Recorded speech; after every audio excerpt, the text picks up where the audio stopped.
पालो, जय राष्ट्र स्वतन्त्र पार्टी, जय घन्टी टिङ लाएर। पहिला पहिला चाहिँ कङ्ग्रेसको थियो हाम्रो ठाउँ चाहिँ। ए भन्नाले योभन्दा पहिला चाहिँ कङ्ग्रेसले जितिराखेको थियो।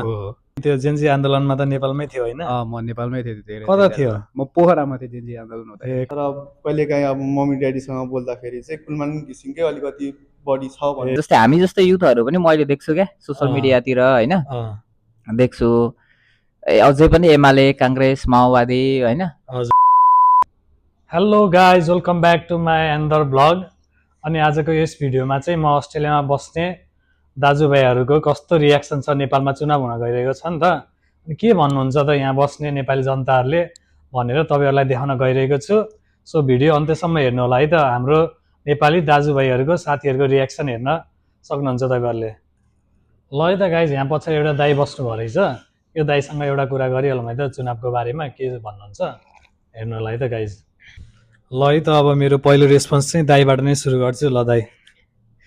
मेरो नाम चाहिँ नवीन कार्की होइन। हजुर। अब हालसालतिर त अब यहीँ 4-5 वर्ष भयो यहीँ काम गरिरहेको छु। त्यही हो। अब सोध्नुपर्ने कुरा चाहिँ के, अब चुनावी माहौल के कस्तो छ भन्ने कुरा। नेपालमा चुनाव हुँदैछ नि त, तपाईँको रियाक्सन चाहिँ कस्तो छ? अब कुन ठाउँबाट हो तपाईँ, त्यो हल्का भनिदिनु न। अब म सर्लाही क्षेत्र नम्बर 3बाट हो होइन। हजुर। हाम्रो ठाउँबाट चाहिँ क्षेत्र नम्बर 3बाट उम्मेदवार भनेको चाहिँ नारायण काजी श्रेष्ठ। कुन पार्टीबाट? अहिले यो नेकपा नयाँ प्रचण्ड माधव कुमारहरूको यो नयाँ पार्टी नेकपाबाट। हजुर। घन्टीबाट चाहिँ हाम्रो नरेन्द्र शाह भन्ने मान्छे उठाएका छन् होइन। एमालेबाट चाहिँ अलि एउटा भर्खरकै उठाएको छ, तर त्यस्तो खासै छैन। काङ्ग्रेसको कस्तो छ माहौल त्यो त? काङ्ग्रेसको पनि त्यस्तो ठिकै छ, त्यस्तो राम्रो छैन। हजुर। अब मेन अहिले भनेको त देशैभरि घन्टीको लहर छ होइन। घन्टीको तपाईँको मजाले छैन? हाम्रोतिर घन्टीको राम्रै छ। हजुर। अनि अब त नयाँलाई त दिनु पनि पर्यो नि त। अब सधैँ अब पुरानो पार्टी भनेर पनि भएन, सधैँ अब एकचोटि अवसर त दिनु पर्यो।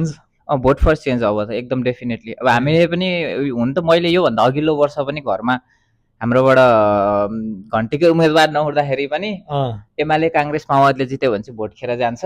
हजुर। हामीले भोट दिएर। हजुर। बरु हाम्रो उम्मेदवारै नउठ्यो पनि घन्टीमा हाल्नु भनेर चाहिँ होइन भने हो। योभन्दा तपाईँको घरबाट सब भोट घन्टीमै हो? हाम्रोबाट त सबै घन्टा। अब पोहोर साल पहिला अघिल्लो चुनावमै पनि उम्मेदवार नहुँदै पनि घन्टीमा हाल्यो हो होइन।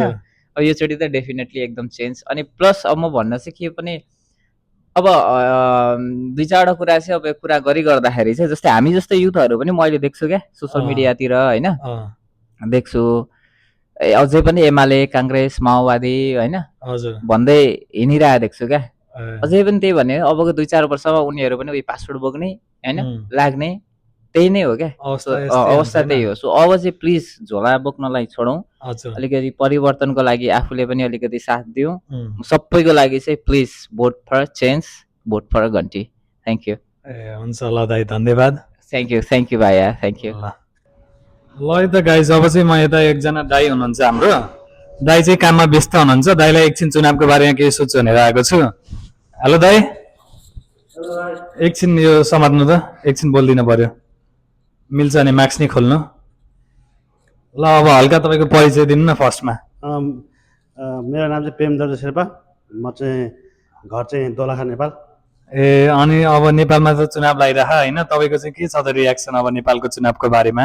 नेपाल चुनावको रियाक्सन त्यस्तो खासै त्यस्तो धेरै छैन। अब हामी त विदेशमा छौँ, अब नेपालमा अब चुनाव चलिरहेछ, हेरौँ के हुन्छ। अनि तपाईँलाई चाहिँ अहिले यो पालि कसले जित्छ जस्तो लागिरह? ठ्याक्कै भन्न सकिने अवस्था छैन। अहिले नयाँ पुरानोहरूको टक्कर भइरहेछ, यसै भन्न सक्ने अवस्था छैन। अनि तपाईँ यदि अब पार्टीमा चुज गर्न पर्यो भने चाहिँ कुन चुज गर्नुहुन्छ? यदि तपाईँ नेपालमा हुनुहुन्थ्यो र भोट हाल्न पाउनुहुन्थ्यो भने कुन पार्टीमा भोट हाल्नुहुन्थ्यो? यो पनि फेरि लास्टै गाह्रो क्वेसन यार। अब मैले चाहिँ समर्थन मेरो चाहिँ अहिले नयाँ पार्टीलाई छ। हजुर। तर अब हामीले चाहिँ अब पुरानोमा पहिला भोट हाल्दै गरेको हो। अब नयाँमा अब नयाँप्रति अलिअलि आशा छ, तर मैले समर्थन गर्ने पार्टीको चाहिँ उम्मेदवार चाहिँ हाम्रो ठाउँबाट छ। तर तपाईँको कुन दोलखा भनेपछि त्यहाँबाट को उठ्दै छ अहिले? मैले समर्थन गर्ने पार्टीबाट कुन एक्ज्याक्ट भन्नु न, कुन पार्टी हो भनेर भन्न मिल्दैन? होइन, त्यो फेरि यो कुराले फेरि अलिक गाह्रो पनि हुनसक्छ। यो गोप्य मतदान पनि हो। अब समर्थन गर्ने पार्टी यो हो भनेपछि फेरि मेरो भोट यसमै जान्छ भन्ने कुरा थाहा भइहाल्छ। अँ, अनि ठ्याक्कै त्यो चाहिँ भन्न चाहेन मैले। ए भनेपछि पार्टी चाहिँ नयाँ पार्टी नै हो भनेपछि तपाईँको अब उता गाउँघरतिर के छ अवस्था कसलाई हाल्ने कुरा चलिरहेको दोलखातिर? अवस्था पुरानै पार्टी जित्नेछ, त्यही भएर मैले नयाँ पार्टीको नाम नखुला त। ए ल हुन्छ दाइ धन्यवाद है त। हजुर ल। ल ल है त गाइज म यहाँ एकजना निर्देश साथीलाई भेटेको छु उसँग हल्का केही कुरा गर्न गइरहेको छु चुनावको बारेमा। ल त यो लियो निर्देश। ल हल्का आफ्नो परिचय दियो फर्स्टमा। मेरो नाम चाहिँ निर्देश श्रेष्ठ, मेरो गाउँ चाहिँ गोर्खा र काठमाडौँ पनि हो। अहिले अस्ट्रेलियामा बस्दैछु म। ए भनेपछि गाउँ गोर्खा भनेपछि बाबाले भोट चाहिँ कतादेखि हाल्नुहुन्छ? काठमाडौँदेखि बाबु गोर्खादेखि? मम्मीले चाहिँ भोट चाहिँ काठमाडौँबाटै हाल्नुहुन्छ। ए कुन क्षेत्र पर्छ थाहा तिमीलाई? काठमाडौँ 3 पर्छ हाम्रो क्षेत्रमा। ए भनेपछि को उठ्दै अरे त्यहाँबाट? हाम्रोबाट चाहिँ अब एक्ज्याक्टली नाम चाहिँ थाहा भएन, तर कुलमान घिसिङ र अर्को चाहिँ ओ राजु पाण्डे होइन राजु पाण्डे हो, घन्टीबाट? राजु पाण्डे हो। अनि माहौल चाहिँ के छ जस्तो लाग्छ त्यतातिर माहौल अहिले? त अब अस्ट्रेलिया भएको कारणले त्यस्तो साह्रै माहौल त थाहा छैन, अँ, तर कहिलेकाहीँ अब मम्मी ड्याडीसँग बोल्दाखेरि चाहिँ कुलमान घिसिङकै अलिकति बढी छ ए भन्ने भनेपछि हल्का धेरै जित्ने अँ। चान्स चाहिँ कुलमान घिसिङको छ होइन? तिमी चाहिँ उहाँ नेपालमा गए कुन पार्टीलाई भोट हाल्थ्यौ त? मेरो त पहिल्यैदेखि समर्थन अब बालेनलाई नै थियो, अहिले पनि बालेनलाई नै हुन्छ। अँ, र मेरो घर परिवारले पनि अलिक बुझेर कि त कुलमानलाई हाल्दा पनि ठिकै छ र बालेनलाई। गाइज यहाँ हाम्रो एकजना साथी बसिरहेको रहेछन् उसँग नि हल्का क्वेसन गरौँ चुनावको बारेमा। त्यसको त म माइक दिइहाल्छु ल यो लियो त। ल अब हल्का आफ्नो परिचय देऊ न त। मेरो नाम चाहिँ आयुष भण्डारी, म काठमाडौँमा बस्छु अनि म चाहिँ 25 वर्षको भएँ। अनि अस्ट्रेलियाको कति भयो? म अस्ट्रेलियाको अलमोस्ट 1.5 महिना जति भयो। ए भनेपछि तिमी त्यो जेन्जी आन्दोलनमा त नेपालमै थियो होइन? म नेपालमै थिएँ धेरै। कता थियो? म पोखरामा थिएँ जेन्जी आन्दोलन हुँदा। ए कस्तो भयो थियो त? पोखराको एकदमै माहौल चाहिँ तातिएको थियो भनौँ, ए खतरै थियो। भनेपछि अब नेपालमा चुनाव हुँदैछ थाहा होला होइन? कुन पार्टीलाई तिम्रो समर्थन छ त? म त एकदम घन्टी। ए भनेपछि घन्टी हो, बाबा मम्मी सबै फ्यामिलीलाई भनिसक्यो? सबै फ्यामिली घन्टी, हामी घन्टीको ठुलो फ्यान हो। ए पहिलेदेखि नै कि होइन होइन, पहिला चाहिँ अरू नै थियो, हजुर। तर अब चाहिँ अब सपोर्ट नगर्ने अरूहरूलाई अब घन्टी। ए अनि के तिमी भोट हाल्न पायो भने नेपाल जान्छौ? जान पायो भने? जानु पायो भने त जान्छु। भोटर कार्ड पनि बनाएको थिएँ, अब बाहिरबाट नि हाल्न मिल्छ भनेर, तर नमिल्ने भयो। ए ठिकै छ अब। ल हुन्छ है त धन्यवाद आयुष। धन्यवाद। ल है त गाइज अहिले चाहिँ म यहाँ एकजना साथी भेटेको छु लन्च रुममा खाना खाँदै रहेछन् उसँग नि हल्का चुनावको बारेमा केही कुरा सोधिहाल्छु है त गाइज। ल है त गाइज म चाहिँ एकछिन उसँग हल्का चुनावको बारेमा क्वेसन सोध्दैछु। ल हल्का आफ्नो परिचय देऊ न फर्स्टमा। नमस्कार, मेरो नाम चाहिँ नवीन रिमाल, म चाहिँ कैलाली क्षेत्र नम्बर 1 टिकापुरबाट हो। ए भनेपछि तिम्रो चुनाव क्षेत्र 1 पर्छ कैलालीको? हजुर त्यही। त्यहाँदेखि अनि को उठ्दैछ त अहिले? त्यहाँदेखि चाहिँ अब खासै त थाहा छैन मलाई, तर यस्तो घन्टीबाट चाहिँ एउटा हुनुहुन्छ हाम्रो म्याम सरस्वती गेवाली भन्ने, उहाँ हुनुहुन्छ। अनि अरूबाट चाहिँ ठ्याक्क थाहा भएन। ए भनेपछि अनि त्यताको माहौल चाहिँ कस्तो छ त बुझ्दाखेरि गाउँघरतिर?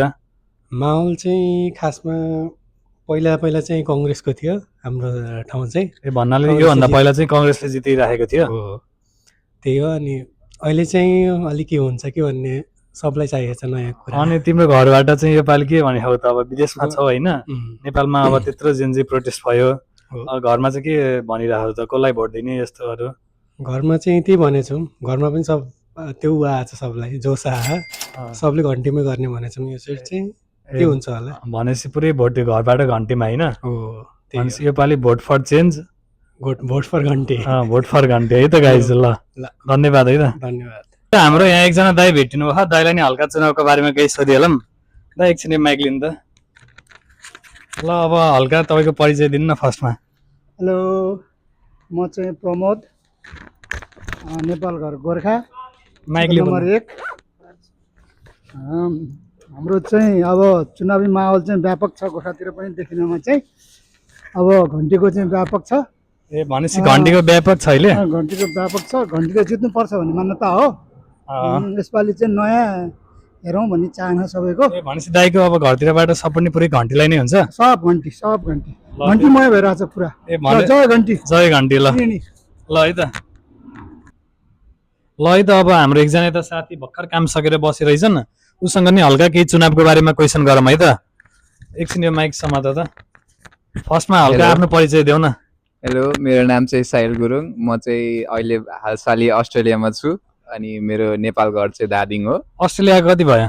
अस्ट्रेलियाको म त्यस्तै 3 वर्ष भयो। ए भनेपछि अनि योपालि उता चुनाव हुँदैछ नेपालमा, थाहा होला होइन? थाहा अनि छ। भोटहरू चाहिँ अब घरतिर केलाई दिने भन्ने हो त? अब घरतिर अब मैले भन्नुभन्दा नि अब बाबाआमाले बुझिसक्नुभयो राष्ट्र स्वतन्त्र पार्टीमा दिनुपर्छ भन्ने। ए भनेपछि अहिले भोट जति सबै घन्टीमा हो? सबै घन्टीमा हो। अनि तिम्रो केही भन्न छ र यो चुनावको बारेमा केही भन्नु छ मान्छेहरूलाई, नेपालमा बसेको युवाहरूलाई के भन्नु छ तिमीलाई? नेपालमा बसेका सबै मेरा प्यारा मित्र भाइ बहिनीले त के भोट देला अब दिने मेरो भाइ 18 वर्षभन्दा माथिकोले। सबै दाइ दिदीहरू अङ्कल आन्टीहरू हजुरबा हजुरआमाहरू सबैजना मिलेर अब देश बदलाउने यही हो पालो।